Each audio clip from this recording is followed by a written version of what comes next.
Hello guys. So, uso ngayon ang Ilocano empanada. Tama ba? Ilocano empanada.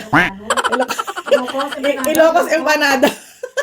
Nakalagay doon sa Ilocano. Ilocos empanada. So, pangalawa ko na to na order. So, yung una kong order, actually pangatlo, yung una kong empanada ay pinatikim lang sa akin ng kaibigan ko sa work. So, nagustuhan ko yon.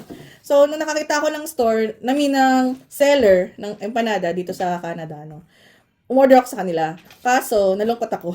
Kasi, hindi yun yung in-expect ko. Parang wala siyang lasa para sa akin. Napaka-bland niya. So, buti na lang may suka. Kaya, yon sumarap. So, ito, pangatlo ko na to. So, titignan ko kung masarap to. Okay.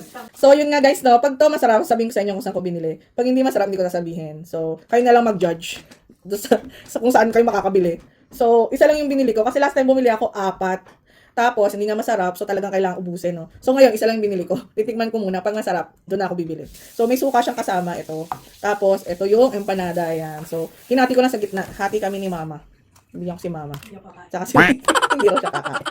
So, eto na. So, titikman ko ng walang suka. Mabango siya, guys, no? Pero tingnan natin. Iba pa rin yung lasa kasi eh. Kung ito ba yung nalasahan ko before.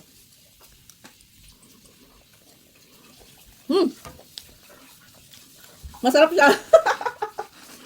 Masarap siya, guys. Pero walang ano. Mama, wala pang suka, ah. Masarap siya. In fairness.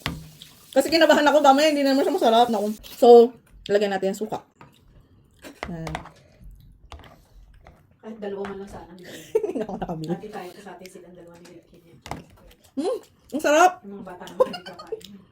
Ang sarap, guys. Ang sarap. Hindi ako na-disappoint. Isa pa. Para sure. Para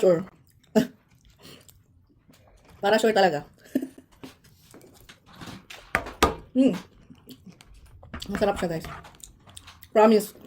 Masarap din yung suka nila. Nagko-compliment dito sa empanada. Yan, guys. So, dahil masarap yung empanada, sabihin ko sa inyo kung saan ko binili.